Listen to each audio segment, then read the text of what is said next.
This weekend is going to be a massive weekend for MMA and combat sports in general, because what we've got is UFC 288, One Fight Night 10 making their debut in USA, as well as Canelo fighting in Mexico for the first time in over a decade against John Ryder. But this video is going to be my prediction video for One Fight Night 10, Johnson versus Moraes 3, that's right, is topped off by a trilogy.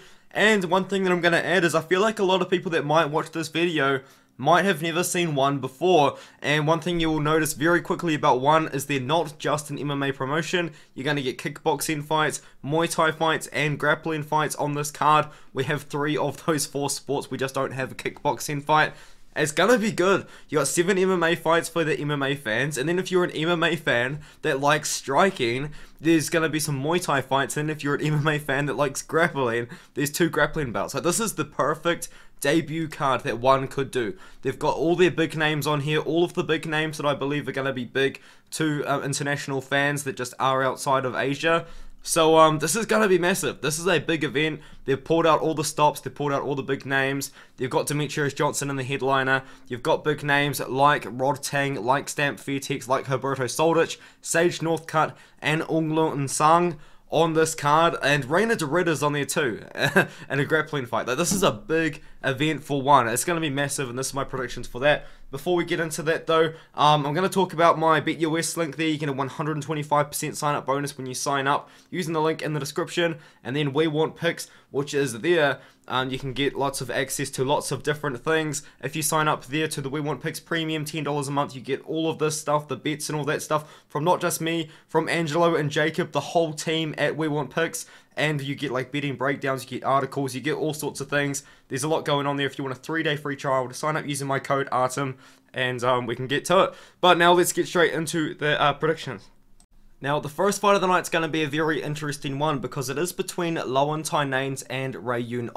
Lowen Tynanes is going to be the local fighter in this matchup because he is from the USA. He was born in the USA as well. But Yoon would be the much more popular fighter if this fight was in Thailand, for example, because he is a former ONE FC champion. He actually does hold a win over former UFC and Bellator champion Eddie Alvarez as well, who recently just fought as well, actually. But after that as well, he then defeated Christian Lee in what was an upset victory for the title, and it was a very good performance for him. He was kind of able to nullify the best things that Christian Lee can do, which is power punch and double leg takedowns. But Yoon then did end up losing to Christian Lee in the rematch. Yoon, though, this is his first fight since losing to Christian Lee and to losing the bout. But I do think that he should be able to beat Lowen Tynanes here. I like Yoon to win a decision. Yoon doesn't really finish guys, so if you can bet him, I would just bet him by decision. You don't really see this guy finishing anyone. He's got 4 wins by KO, 1 by submission, but his last win inside the distance was in 2020 against a 9-10 opponent. So I don't think Yoon will be able to finish Lowen Tynanes. Both guys kind of have similar styles, but I would say Lowen Tynanes is more wrestle and grapple heavy. You did see that in his last fight against Daesung Park, where Lowen Tynanes was able to take down Daesung Park and have a lot of success by being on his back. Daesung Park spent a long time on that fight defending a rear naked choke from Tynanes, and it was interesting that someone did score that fight for Daesung Park. You see it as a split decision there. If you don't know, One doesn't actually have the 10-point must system. The way that they score the MMA fights is they score the fights as a whole. So you don't have a 10-9 round, like let's say no one's going to win a fight 30-27. They're just going to be the outright winner of the fight. The judge just decides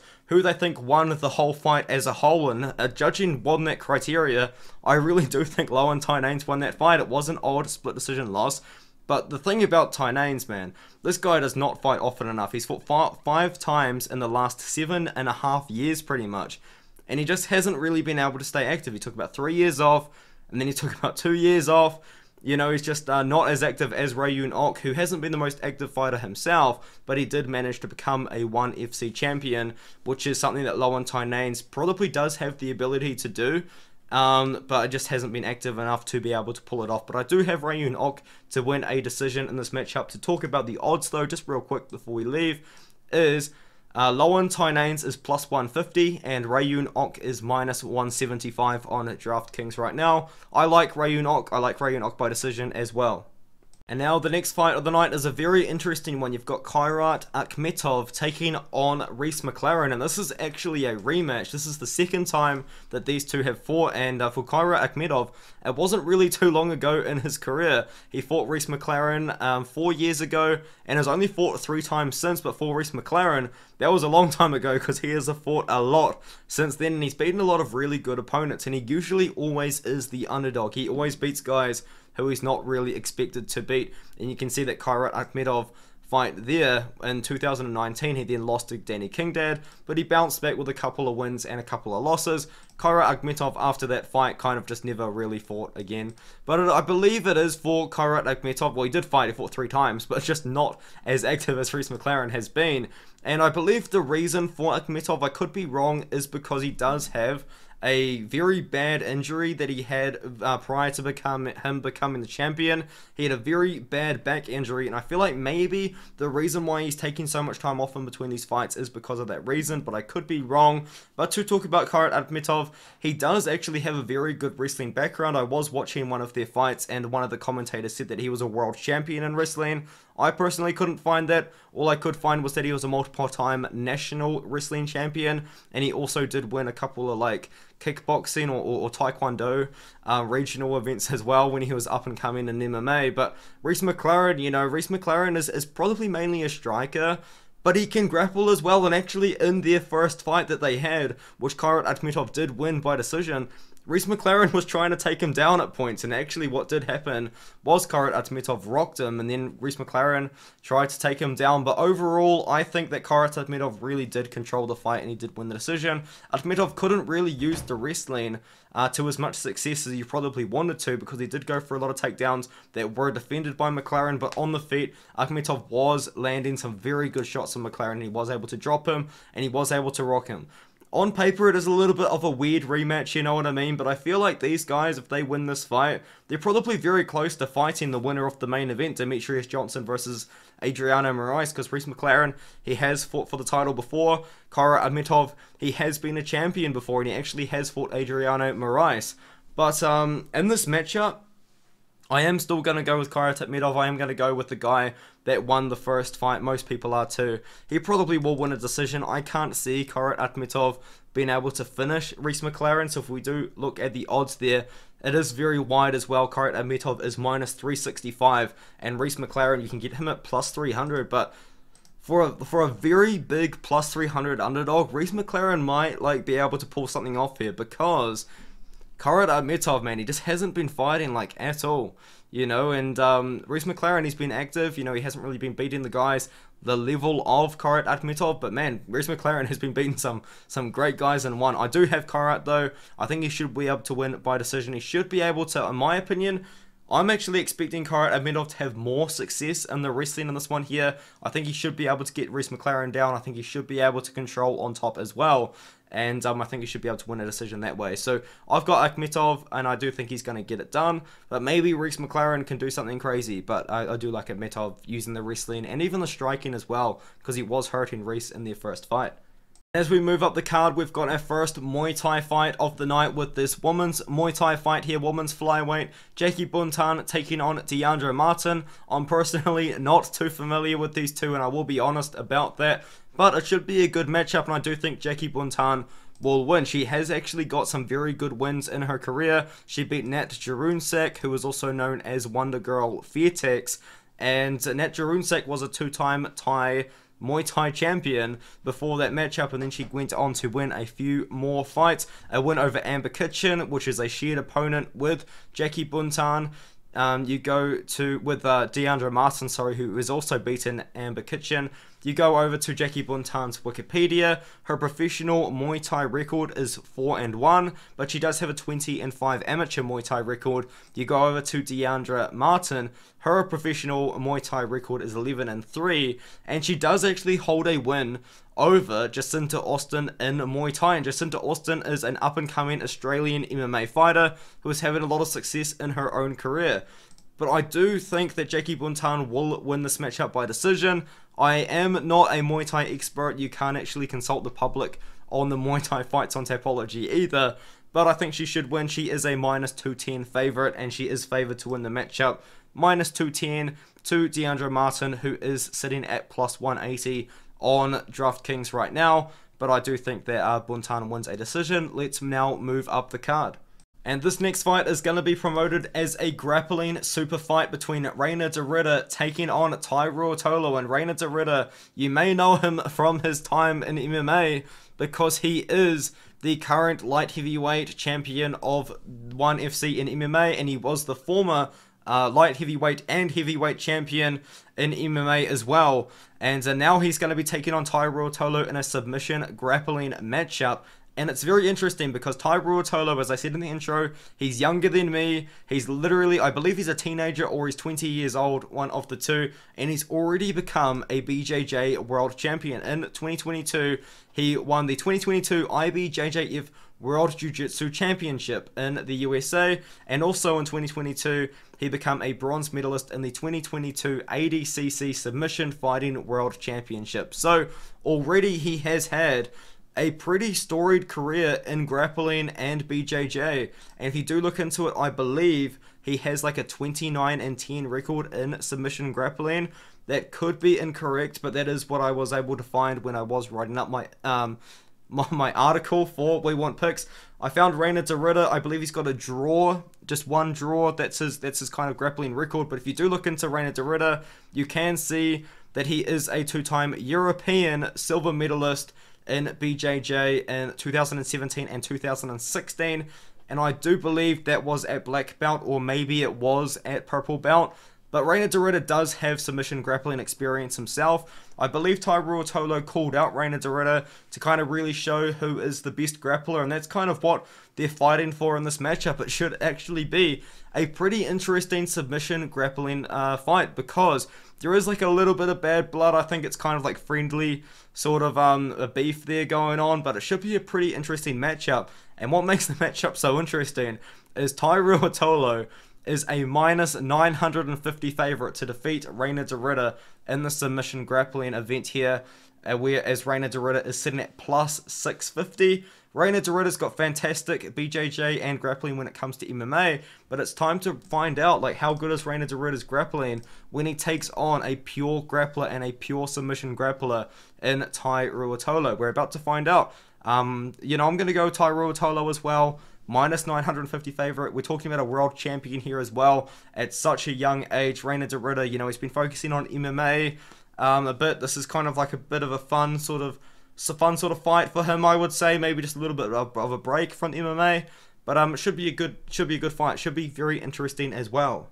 And now we've got Aung Song taking on Rong Fan, and this should be a pretty fun fight in MMA. And I believe Aung Song will be able to win this matchup, and I think it probably will be a majority striking matchup as well, which Aung Song does quite like, because we have seen Aung Song struggle in the grappling, albeit against Reinier de Ridder when he come and took both of his belts off him, but he has bounced back with a 3-1 run since then over a couple of older guys. But Aung Song isn't getting any younger himself, which is what makes it interesting that he's a -500 favorite to defeat Rong Fan in this matchup, because Rong Fan, he's an up-and-coming guy. He's not even 30 years old yet, and he's going to be dangerous, you know what I mean? Rong Fan, he's got a lot of finishes on his record. He is 2-2 in 1, and I believe Aung Song is going to be the toughest opponent he's ever faced in MMA. So I think Aung Song should be able to win this one here. Aung Song, if you don't know, he is quite the icon in Myanmar. There is a bronze statue of Aung Song in Myanmar, and thousands of people gathered for that statue reveal, I guess you could say. But Aung Song, for most of his career, or almost all of his career, I believe he has actually trained in the USA for Killcliff FC as well, as you can see on his Tapology. And I believe he probably will be known to the American audience as well, because Aung Song has actually spent his regional career in the USA, and then he come over to ONE, he become the champion, and now he's taking on Rong Fan. It should be a very fun, striking fight. I believe Aung Song can keep it on the feet. I believe Aung Song can win the fight on the feet as well. So I do think he should be able to get it done. And at 205 pounds as well, he's a powerful dude. Everyone's kind of going with KO here. I like Aung Song to win the matchup. I like him to be able to beat Rong Fan. Rong Fan just has not really fought this level of competition in his MMA career. You know, he come in, he was fighting not the best guys on the Chinese regional scene. He lost to Reinier. That does happen though. And then he took on Sheriff Muhammad, and then he took on Yuri Simões, who was making his debut, but he had a very prestigious grappling background coming into that matchup. And shout out to Yuri Simões, because imagine fighting an 18-2 guy in your MMA debut. That's insane. And then he did get submitted by Vitaly Bigdash. There is a pretty big hole in Rong Fan and Un Sung's game, kind of in the grappling. Un Sung has shown much better grappling in the rematch with Reinier, where he wasn't able to get submitted, with Doretta kind of controlling him for most of the fight. But I like the fight to be on the feet, and I like Un Sung to be able to win this matchup as well at 205 pounds. And now we've got Sage Northcutt making his very long-awaited return against Ahmed Mujtaba. It has actually been a very long time since we last saw Sage Northcutt in the cage. It was actually not 3 years ago. It was about 4 years ago. It's a long, long time away for Sage Northcutt. But what kind of happened in that fight was he was signed by one off UFC, and he fought an older Cosmo Alejandro, who was an absolute beast of a kickboxer. And I don't know if you guys know, but that knockout from Cosmo Alejandro kind of broke like Sage's face. Like a very large proportion of his face was broken, and he had, I believe, 8 fractures in his face, and he's had surgeries and stuff, and it's all fixed, and now he's good to go. But man, that was a scary time for Sage Northcutt. It really was. And now he's back. He's finally back, and it's interesting to see, because Sage Northcutt has been able to make a career outside of MMA, it seems. But hey, maybe he just loves the sport, and I'm happy for him. I'm happy that he's going to be fighting Ahmed Mujtaba this weekend. What's so interesting though about this fight though is Ahmed Mujtaba could be the best underdog on the card. He really could be, because if you do look at the odds, Sage Northcutt, after 4 years away, is sitting at -225, and Ahmed Mujtaba is +190. And I feel like maybe people see Sage Northcutt's name, they might even make that wider. The pick is Sage Northcutt, and I will get into the breakdown, but hey, Ahmed Mujtaba really could be like the lock of the week, as Jacob might say. Like, Ahmed Mujtaba really could be a good underdog, but the reason why I'm not picking Ahmed here is he's just not that technical. You know what I mean? Like, he's just not really a technical fighter. Nothing he really does is with great technique. It's very interesting as well, because if you look through his career, he has fought at featherweight in the past, which is insane. Because you look at him at 170, he's not undersized at 170 at all. And against Brau Amorim, I actually thought he looked really big for 170 pounds, but he fought Jiawen Ma at 155, and all of these fights, I believe, were at 145. And it's interesting, you know what I mean, because he fought Rahul Raju, who didn't really look like he knew what he was doing, honestly, so Mujtaba just slipped him easily. And then he took on Brau Amorim, who's like I believe like a multiple time grappling champion. I believe he had a black belt in BJJ, and I think he was like a former world champion in BJJ as well. I could be wrong. And Ahmed Mujtaba managed to sub him, which is very impressive. But everything Ahmed Mujtaba does that I watch, it's just not that technical. He's not a very technical striker. You can kind of see everything he's throwing coming. And for someone like Sage Northcutt, that's probably a pretty good thing for him coming back into this matchup. And I feel like this is just a win-win fight for one, because Ahmed Mujtaba probably is the best fighter that's ever come out of Pakistan. I believe he probably is Pakistan's like best chance at like a superstar in MMA, or just like a great MMA fighter.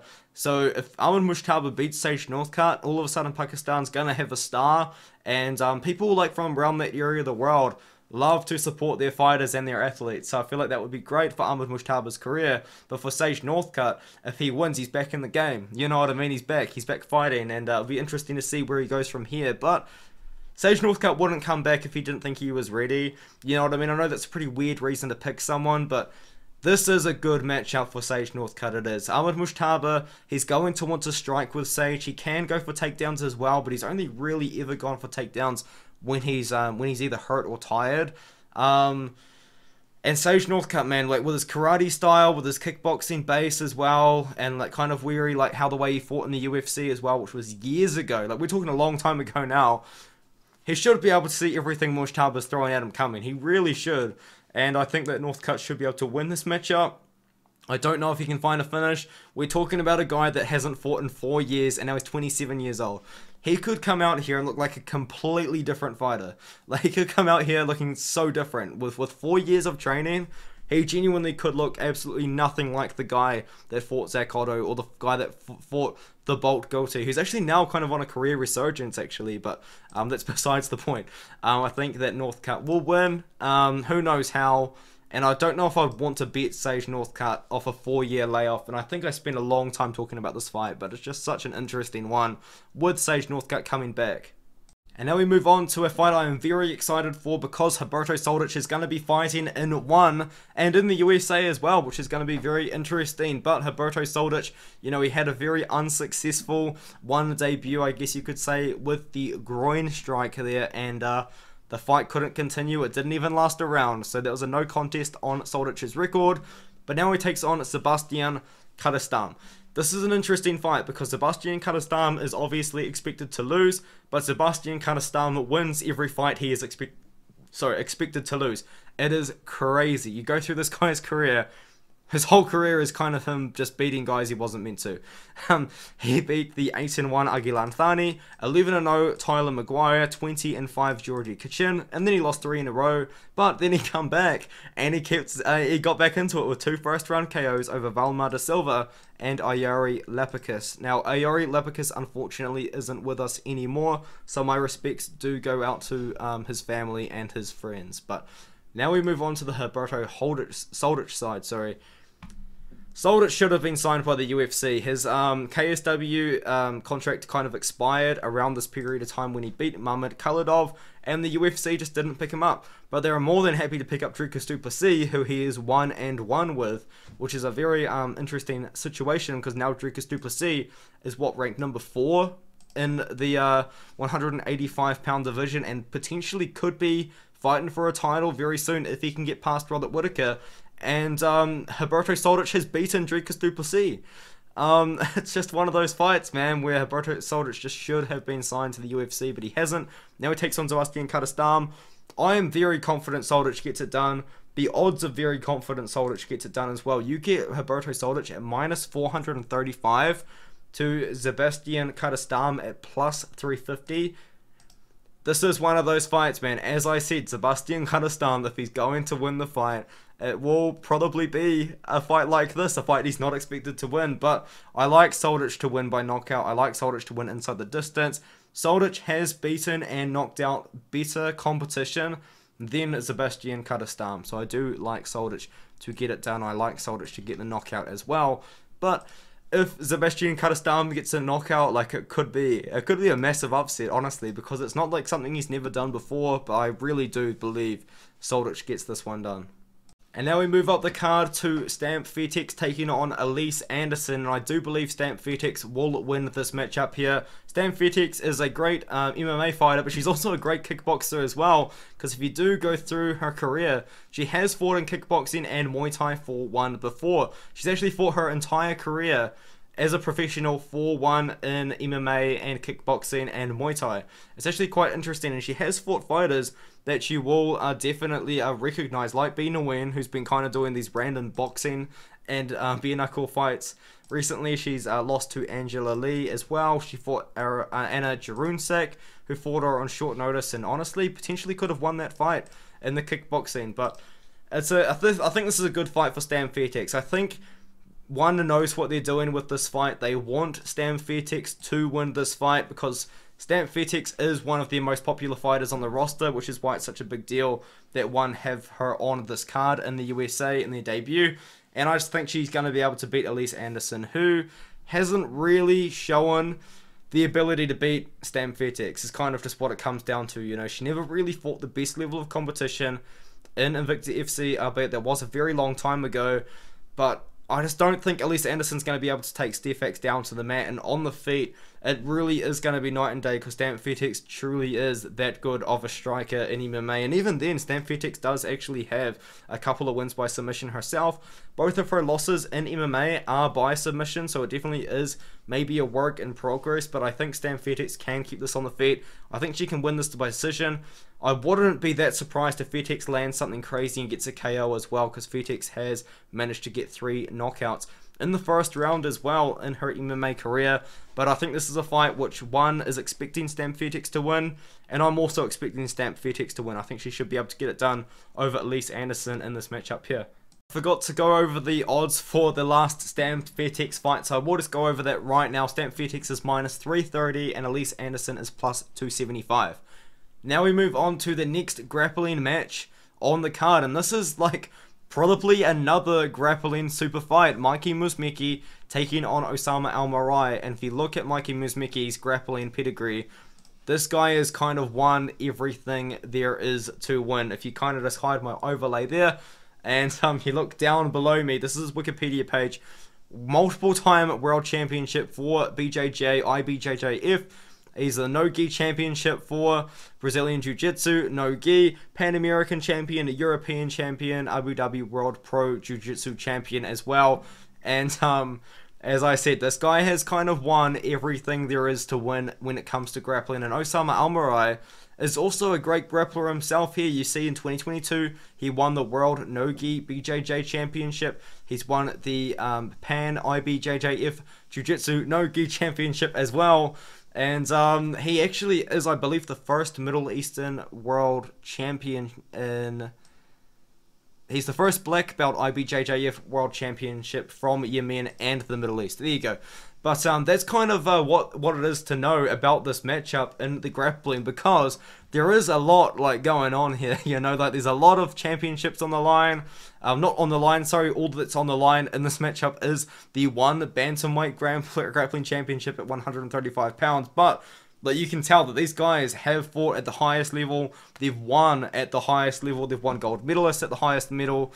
You know what I mean? It's gonna be a great grappling matchup. As you guys can tell, I'm not really a grappling expert, which is kind of why I'm just going off their accolades. But it should be a good matchup. And if you look at the odds, they're very, very wide again, because Mikey Musmeci is -950 to defeat Osamah Almarwai, who is sitting at +650. So very wide odds, for this grappling matchup. But I do think, yeah, maybe Mikey Musmeci can win. You know, he's won a fair few world championships in his time, but that's crazy. Mikey Musmeci, very, very good grappler, and so is Osamah Almarwai. It should be a very cool event, a very cool fight as well. Now we're up to the co-main event, and this is a big one because Rodtang is a superstar and he's taking on Edgar Tabares, who's actually making his debut. But one interesting fact about Rodtang is that he has an incredible amount of fights. I believe Rodtang has a kickboxing record, or a Muay Thai record, sorry, of like 270 wins and 42 losses and 10 draws. And he's 25 years old. That is absolutely insane. And also, one thing you can say about Rodtang is this guy is not in boring fights. I don't think Rodtang will ever be in a boring fight, man. This guy's fighting style is crazy exciting. He's got an insane chin. You can see him kind of taunting his opponents all the time. He'll put his hands behind his back, his hands by his sides. He'll smack his chin around, and he'll eat unanswered shots on purpose to kind of show off how crazy his chin is.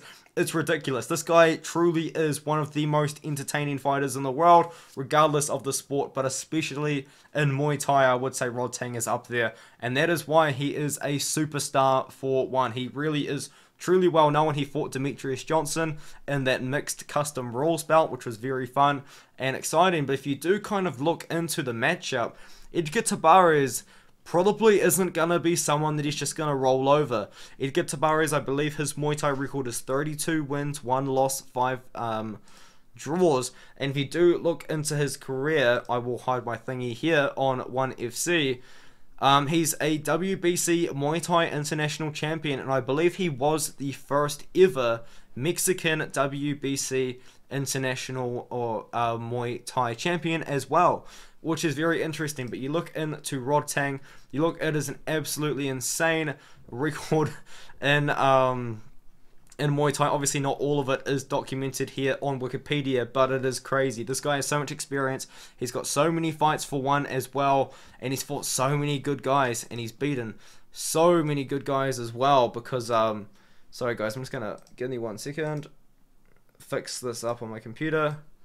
You go to Rodtang's thing here, you scroll through, look at all of these Muay Thai matchups on Tapology as well. He fought Demetrious Johnson in that custom rules bout, as I kind of mentioned before. And he's so good, dude. I think he's going to be able to beat Edgar Tabares. The odds suggest that he's going to be able to destroy Edgar Tabares, because Rodtang is minus 750 and Edgar Tabares is plus 550. But this is going to be a fun fight because, as I said, I have never seen a boring Muay Thai fight in one, and I've never seen a boring Rodtang fight as well. This guy truly is like a superstar, and he's 25 years old, and he's a great Muay Thai fighter, and be interesting to see the matchup as well, especially against a WBC champion. Obviously, I don't really know what that means in the Muay Thai world, but when it comes to one, Rodtang is the champion, and he has beaten a lot of good competition in the Muay Thai world for one. And now we're in the main event. You've got Demetrious Johnson fighting what may be his retirement fight against Adriano Moraes. Demetrious Johnson has hinted at potentially retiring after this event. It will be very interesting to see what happens. And Adriano Moraes has said that this is his final shot at becoming a champion. He doesn't think he will get a title shot again if he manages to lose this fight. So there's a lot on the line here, and I will just give you the odds early before I start talking about the matchup. Demetrious Johnson is a little bit wider than I would have expected. He is minus 175, and Adriano Moraes is plus 150. Now, this matchup, man, these guys do not look like they're in the same weight class. Adriano Moraes is massive compared to Demetrious Johnson. He is truly so much bigger than Demetrious Johnson in their fights. And it really does kind of make you think about the hydration testing that one does. But that's a completely different story. I mean, there's a lot of different opinions on that subject. But Demetrious Johnson is a lot smaller than Adriano Moraes. But it doesn't kind of go without saying, I guess, is the terminology there. Demetrious Johnson's the more skilled fighter. He really is. You watch this guy fight, you watch Demetrious Johnson fight in the matchups. Demetrious Johnson is truly more skilled than Adriano Moraes. But what Adriano Moraes does have over Demetrious Johnson is being so much bigger than Johnson. Like, DJ really has to work if he ever wants to get Moraes down to the ground. And he's really got to like do something crazy if he wants to like land clean on Adriano Moraes as well every single time, because he's so different in size. Adriano Moraes, you look through his career, he is a fantastic grappler, but he did lose to Demetrious Johnson by a flying knee knockout in the 4th round, which is actually the way that he managed to defeat Demetrious Johnson the first time. That was almost exactly the same. Demetrious Johnson, I believe he was dropped, and he was kind of like on the ground, and then he got knee to the head, because knees to the head to a grounded opponent are legal in one. And Adriano Moraes managed to knock him out with that knee, and it was a very big upset, because I believe Demetrious Johnson was a huge favourite to win that fight. And then he fought Rodtang, and then he come back, and he got the win over Adriano Moraes, and a great win, with kind of a very similar knee that he knocked out Adriano Moraes with. I actually am picking Demetrious Johnson in this fight, but minus 175 is pretty wide, in my personal opinion, for this fight, because it truly is super close. And if you look at Adriano Moraes' career way early on, like, he's fought good guys himself, you know what I mean? He's not fighting to guys that aren't great. Like, he fought Ismail Bonfim, who's now a lightweight in the UFC, in his pro debut. Obviously, that was a different period of time, but he did just defeat the 23-0 at the time Kairat Akhmetov, and he beat the 7-0 at the time Danny Kingdad as well, and then obviously he did end up defeating Demetrious Johnson.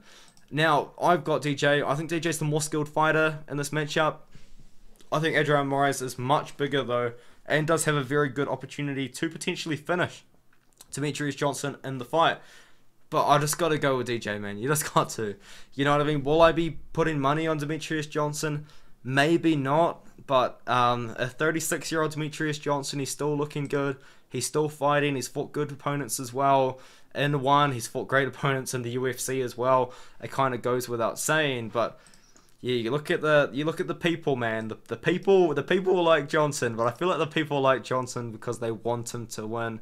94% on Demetrious Johnson is crazy, but I'm gonna go with Demetrious Johnson, And I'm going to go with Demetrious Johnson by decision. He probably was on his way to winning a decision against Adriano Moraes the first time before he did manage to find the KO in the 4th round. But he looked so good in that fight, and he looked like he truly learned a lot. Honestly, it's weird. Like, Demetrious Johnson's such a skilled fighter, one of the greatest of all times, but it really did look like Demetrious Johnson had gone back to the drawing board, learned what he did wrong in the first Adriano Moraes fight, and made improvements on top of what his already great skill set is. And I think he will continue to do that against Adriano Moraes, because I do emphasize, and I do say it, Demetrious Johnson is the more skilled fighter in this matchup, and I do think he can beat Adriano Moraes. Now, let me know what you think about my picks. Let me know what you think of my predictions. I didn't pick any underdogs on the card, and I do apologize for that, but I don't make picks based on odds. I just pick people that I think are going to win. And in this fight card, and in the PFL coming up as well, it kind of feels like the favourites are going to win, like in every single fight. So keep an eye out for the PFL in a fair few weeks now. Bellator, I believe, next week is on as well. But this is such a big weekend for MMA and combat sports in general, because you've got ONE FC, you've got UFC 288, you've got Canelo fighting in Mexico as well, and you've got a lot of other regional promotions on as well. You've got Cage Warriors happening in Rome, Italy, which is kind of cool. But yeah, this is gonna be a good event, and I'm really looking forward to it. Let me know what you do think in the comments below, and I'll see you guys in the next one.